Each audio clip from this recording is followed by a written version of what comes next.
Welcome back, Double Leg Premium members. It is time for the exclusive show where we go over our bets, give you a little bit of the lowdown of why we're taking these bets so you can get some more confidence going into the weekend. Let's not waste any time and let's get into it with the main event. Corey Sandhagen, Rob Font. What do you got? I'm all over Sandhagen here. Obviously, not touching the money line. The line's too big for me, but I've got him in a parlay with Ignacio Bahamondes for 1 unit. And then these plays I really, really like in this fight is Corey Sandhagen to win by sub or KO in round 3, plus 1,000. Round 4, plus 1,600. And round 5, plus 2,100. And not that I think he's going to knock out Font or even I think he could submit him, but his elbows and his strikes seem to do a lot of damage to his opponents. He gets the doctor stoppage against Song Yadong. I mean, if you look at Cheeto's fight with Rob Font, like Rob Font's face was busted up. So I think Sandhagen's going to be able to kind of slice him open with some elbows, and one way or the other, get a late finish in this fight and cash a big ticket to cap off the night. Yeah, I didn't get too invested in this one. I was eyeing up that under 4.5, just because of the same reasons that you just said. I think these guys have been going to a decision a good amount of times, and it's just only a matter of time that you're going to get a finish, especially with Rob Font, the amount of damage he's absorbed and the pace he puts on guys. But I didn't end up playing it. What I do have is Corey Sandhagen in a parlay with Kyler Phillips and Tatiana Suarez at plus 151 for a unit. You'll see me with Suarez a lot this week. That's my best or my biggest play of the week there. And then I also got plus 20.5 significant strikes for Rob Font on underdog in the rival section because he outvolumes you. I mean, that's just what he does. If he does get caught, I mean, we're getting 20.5 significant strikes. Like Rob Font is outlanding almost every opponent that he's faced in the UFC. If he could get outlanded and still stay within 20 strikes, we hit. So 20 is just way too much.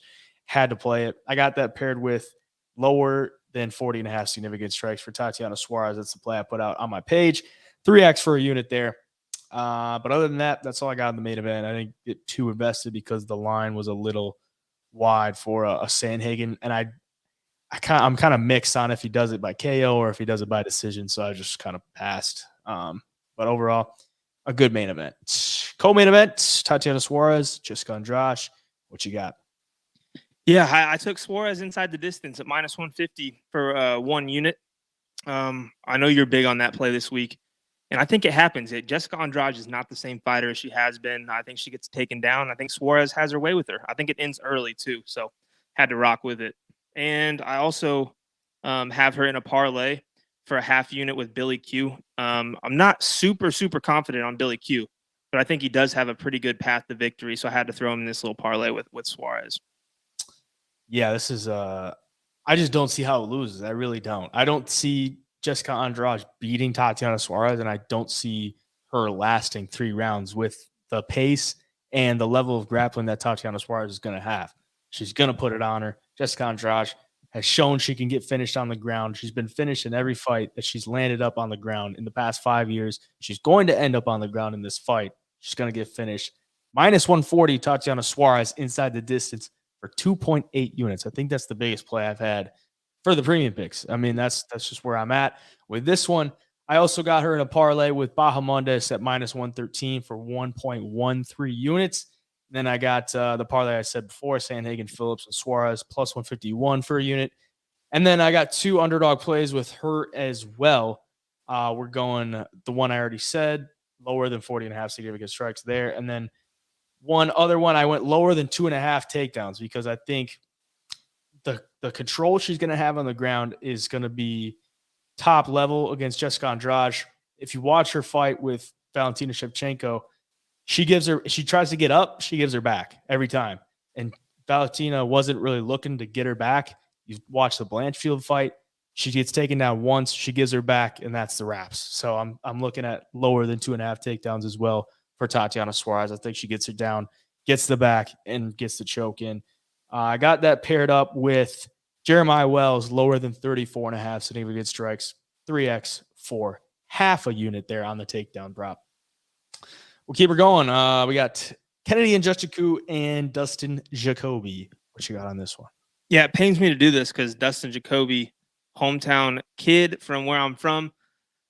But I think these guys' career paths are just kind of going opposite directions. And, Dustin thrives when he's got a little size on guys and gets them with the volume and fighting at length. But I think Kennedy is, I think he's going to be able to match him wherever this thing goes. I mean, he's a big dude. Kennedy's big, hits pretty hard, finishes a lot of guys. So, yeah, overall, this is a pretty close line. And I thought there was decent value on Kennedy here at -130. So I had to take him for 2 units. Yeah, I went with him as well. I got Nzechukwu on the money line, -142 for a unit. I didn't want to get too invested there, but I do think he wins, and I think he probably wins by decision. I didn't play that, but I think Dustin Jacoby's good enough to not get finished. The only way that Nzechukwu has been losing is like guys that put the pressure on you, and they're like going to walk you down and basically matador you. That's not really what Dustin Jacoby does. Like he's been a point fighter. He'll knock you out in the first round if he's got the pop in it. Then if he does win, he probably wins in the first round. But if Nzechukwu can weather the storm early and stay in there, I think he gets the win there. And then I also got him in a parlay with Bahamondes and Jake Hadley at +280 for a half unit. So just a half unit there, a 3-leg parlay. That's kind of a little bit of a more risky one. I usually only do parlays that are like, kind of bankroll builders, like 3 big favorites. But in this one, you're getting favorites, but not anything, too wide. So +280 there for a half unit. We got Diego Lopez, Gavin Tucker. What you got on this one? Yeah, I went Diego Lopez because I got him super early in the week, -120, 1.5 units.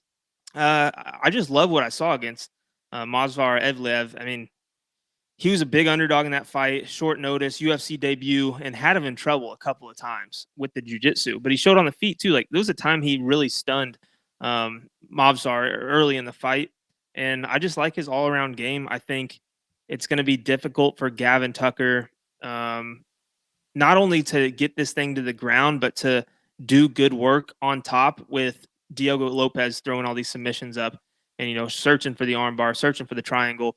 I think it's going to make Gavin Tucker think twice about taking this thing to the ground. And if you watch the weigh-ins, Diego Lopez looked a fair amount bigger than Gavin Tucker. I mean, he stood over him. He was tall. I think on the feet, that's going to play into his advantage. And overall, I just like him at the number I got. And I beat him. I beat the line movement here. He's up as a bigger favorite now. So I feel really good about this one. Yeah, I went with him as well on the money line. Diego Lopez on the money line, -150 for 1.5 units. Pretty much for all the same reasons that you said. Gavin Tucker has success when he can take you down and or at least mix that in with his game. That's going to be tough to do against Diego Lopez. And if you're Diego Lopez, the 2 guys that you faced, on the Contender Series and in the UFC are all, I mean, Brito I think will eventually be ranked. And Movsar is, top 5 or top 10 at least. So it's going to look like a totally different story going in there against Gavin Tucker. With the long layoff for Tucker as well, I don't like it. -150 out. You could sign me up for that. Keep her moving. We got Tanner Boser, Alexa Kammer. What you got on this one? Yeah, I went with Kammer on the money line at +140 for 1 unit, just basically fading Boser. I don't, coming down to 205 from heavyweight, I think a lot of people had high hopes for him. He just got bullied in his last fight against Jan Kudatalaba. And, not that that's Kammer's style, but Kammer's shown some pretty good striking on the feet. He can land, and if he does against Tanner Boser, I think he can hurt him, kind of like Jan did in the last fight in Kansas City. And, as the dog here, seeing a fighter as a dog against Tanner Boser, I think he's got a chance. So I had to take him for just 1 unit, though. I don't have anything as far as a money line or a straight bet goes, but I got an underdog play +2.5 significant strikes for Alexa Kammer. I think he can keep up the pace with Tanner Boser. I mean, the guy, he will throw hands. Like Alexa Kammer will throw hands. You look at his past fights, he's outstriking dudes by 30, 35, 40. The only time he didn't get outstruck, or the time he did get outstruck, was when he got taken down 4 times by William Knight. I don't think Tanner Boser is going to take him down in this one, because that's where Tanner Boser has been losing fights, is getting taken down. He probably just wants to stand and bang with somebody at this point. So I think it's probably going to be a standing affair. I think Cameron, given the plus 2.5 significant strikes, is worth a shot there. I got that parlayed with plus 8.5 significant strikes for Ode Osborne. That is 3x for a unit as well. Keep moving. Ignacio Bahamondes against Ludovic Klein. What you got on that? So I've got him in the parlay. I already listed off with Corey Sandhagen, but I also took him to win in round 2 plus 750 and to win in round 3 plus 1200, both for a quarter of a unit. And I didn't really like what I saw from Ludovic Klein in his last fight against Jai Herbert, especially late. He was kind of getting touched up a little bit. And Bahamondes is a dude that throws, I forget how many significant strikes per minute, but I know it's over 7. So he's got a lot of volume, hits hard, he's long, he's like really snappy with his shots. And, Ludovic Klein's, I think, 5-6 inches shorter than this dude, reach disadvantage, pretty decent sized one. So I think that all plays into Bahamondes' advantage. And, if he keeps up the pace, I think he could break Klein on the feet. And if he keeps it on the feet, I think he could find the KO late.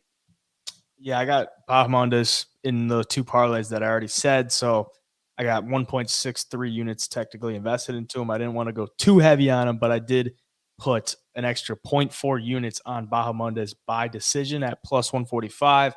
I think Ludovic Klein should be good enough to last 3 rounds. If he does, he's never been knocked out in the UFC. He's been finished by submission in the UFC. But if you look at Bahamondes, in this one, I think he's just want to keep the range and keep the distance. I don't think he's going to want to overextend himself too much because of the threat of the takedown. If he does get taken down, he has really good takedown defense. But if he does get taken down, I don't think he'll want to hang out there too much, because he knows he has an advantage on the feet. So I think he gets it done by decision at plus 145 for 0.4 units there. Keep her moving. We got Raoni Barcelos against Kyler Phillips. What you got on this one? Yeah, all I got on this one is Kyler Phillips by decision plus 170 for a half unit. If this thing turns into some wrestling, some grappling, I think it's kind of a stalemate for some of those exchanges. I know Raoni Barcelos just got knocked out by Umar. I don't see it really happening in this fight. I don't know. I just don't see a finish on either side, if I'm being honest. I don't see Barcelos finishing him. I could see Phillips getting a little tired as the fight goes on, and if so, it just kind of turns into an even fight with not a lot of damage being done. And I see this thing going to decision. I think Phillips gets his hands raised. I think he can steal the first 2 rounds for sure. Yeah, the only thing I got on this one is the parlay I said earlier: Sandhagen, Phillips, Suarez plus 151 for a unit, because I think he wins, but I didn't want to get too invested because of the long layoff. Barcelos is a vet. Not sure. I think Phillips wins, but it's just a lot of question marks around it. I don't want to get too invested in it. But next fight, Jeremiah Wells, Carlston Harris. What you got? Yeah, I took Jeremiah Wells. You watch Carlston Harris, his striking's, it's weird, man. It's not like it's super powerful. He seems decently athletic and long, but Wells showed us in his last fight how relentless he is, getting knocked down by Semmelsberger a couple times, and then fought through it to get the takedown. And when he gets guys on the ground, he's super, super good, and he's super strong, and he does hit hard on the feet too when he lands. So I could see this fight kind of being wild from the get-go, and I think Wells has shown us enough to where he's going to weather storms. He's going to hit guys hard, and if he gets it down, he can find the subs and just kind of smother guys. So I think he gets it done here. And I got him at minus 110, 1.6 units on the money line. So that's what I'm going with. Yeah, I'm also on Wells. I got him minus 110 for a unit. And then I also got him inside the distance, plus 175 for a half unit. I saw that number. Thought that was way too good not to take, because plus 175, if he wins, he probably wins inside the distance, because that's usually how he's winning his fights. It's how he's won 3 of his 4 UFC fights. Very explosive on the feet. He's going to throw haymakers, and on the ground, he's got good jiu-jitsu as well. So I think wherever this fight goes, he can win. Will he win? We'll see. But I think he's better in every aspect of mixed martial arts. So I had to take him. And then I also got the lower than 34.5 significant strikes because one, he's pretty low output on the feet. He usually looks for, the big explosive shot. He's gone under this in 3 of his 4 UFC fights. The only one that he went over was against Semmelsberger. He got knocked down twice in it. I don't think he's going to get knocked down like that in this one. I don't know. Like Semmelsberger, he's got that big knockdown rate. Carlson Harris striking wasn't too high level that I looked at, in his last fight against Gooden, that everybody thought he was going to finish him. He didn't. So, yeah, I like Jeremiah Wells this week. Keep her going. Billy Q, Damon Jackson. What you got on that one? Yeah, I actually think there's a world where Damon Jackson could win this fight. But I think Billy Q does have a pretty solid path to victory, and that's just keeping it on the feet and using that volume. Like, he throws almost 3 times the volume that Damon Jackson does. And if he can do that successfully and not get taken down and have to fight off his back, I think he could wear Damon Jackson down and find a late finish. So I took Billy Q to win in the second round plus 650 and to win in the third round at plus 1,500, both for 0.2 units. So I think if he wins, he could do it late. Yeah, that's always the case with Billy Q. I think you always got to sprinkle round 2 or round 3 KO for Billy Q because that's just what he does to you. Pushes the pace, and he's going to put the pressure on you. And if you look at Damon Jackson, like he's never lost a decision, but he's been finished in every single one of his losses by submission. He's been knocked out 4 times. He just looks kind of like, I don't want to say weak, but he looks kind of fragile in there. Mm-hmm. Like, he looked at, granted, he's getting knocked out by like a Dan Ige, Ilya Taporia, Movlid Habdulayev, but like, I don't know, the way he goes out, it looks brutal. And if you're Billy Q, if you can, hop on the jump from the start and, take him down, do some work with your hands and just put the pace on him, I think he crumbles. And we get a round 2 or round 3 finish as well. So I took him inside the distance at plus 115 for a half unit, round 2 KO plus 650 for 0.2 units, and round 3 KO at plus 1,200 for 0.1 units because that's just what he does. I didn't want to take him on the money line, but I do think if he wins inside the distance because Damon Jackson's never lost a decision. So there you go. That's all I got on that one. And we got 3 more fights. Jake Hadley, Cody Durden. What you got on that one? Yeah, for this one, I was really close to getting to Jake Hadley by submission, but I just couldn't do it. I think he could win by knockout or submission, and I think there's a world where Cody Durden just wrestles him to death and stays safe and steals the decision. So I just laid off. I just didn't have a good feeling about it. Yeah, I was looking at this one from all angles this week. Ultimately settled with the Hadley side to put him in a parlay with Bahamondes and Nzechiku plus 280 for a half unit. And then I also went under 2.5 rounds because I do think, you look at Durden. Durden's been finished before. Jake Hadley's never been finished, but he's gotten a good amount of submission or good amount of finishes on his record. But at the same time, Cody Durden has a good amount of finishes on his record as well. So, he's got the finishing ability and he can be finished. You look at Jake Hadley, he's got the finishing ability as well. Under 2.5 rounds at even money, I put a unit on it. And I just think Hadley is going to be much better on the feet. And I don't think Durden has like the jiu-jitsu to keep up with like a Jake Hadley. The wrestling for sure, but if you look at the Nascimento fight, Nascimento's super solid with the jiu-jitsu and was able to control him a lot of the ground. I don't think Durden has that level of jiu-jitsu, so I don't think he's going to be able to just pressure him like that. They're flyweights. Like, remember that. They're flyweights. It's tough to do that to flyweights, to hold them down because you don't have to lift that much weight off of you to get up. So, yeah, I think the under 2.5 rounds is live there at even money for a unit. And then I also went higher than 41.5 significant strikes for Jake Hadley. The way he can put it on you on the feet is unlike many people because you look at a lot of his fights, the Nascimento fight, he landed 8 significant strikes. So that's automatically going to bring the numbers down. But in this one, I think he can do work on the feet, get back up to his feet, scramble back to his feet. 41.5 is not a big ask. You look at his fight with Candelario, he scored 50 significant strikes in the first round. So if he's on the feet with you, he's going to rack them up pretty quick. even if he only has like 2 to 3 minutes per round, I think he should be able to get there pretty easily. So I'll take that. So that's part of the power play on underdog, and it's 20x. We're putting 0.2 units there, 20x.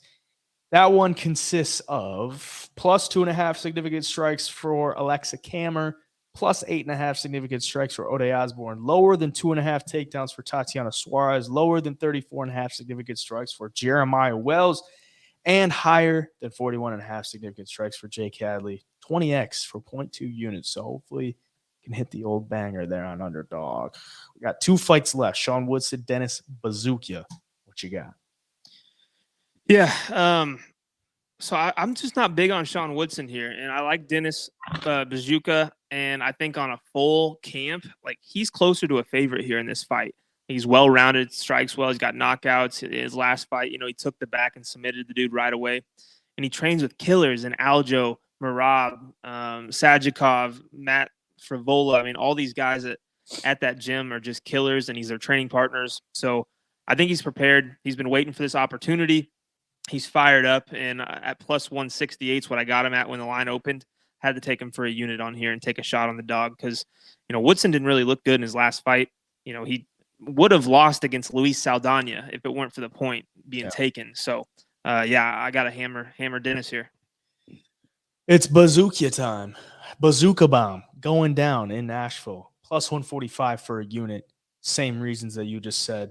He's going to get it done. Sean Woodson hasn't impressed me.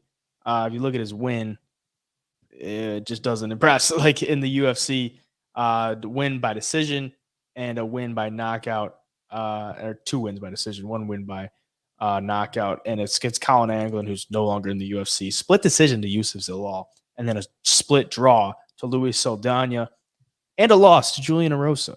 I think he's just been overvalued his entire career. Coming in here against Dennis Bazooka, who's been waiting for this opportunity. He's going to get it done. Ode Osborne, Asu Almabayev. What you got on that one? People are raving about Almabayev, and I watched the tape, watched a lot of his fights, and he's a good grappler and stuff, but he doesn't blow you off the screen watching him.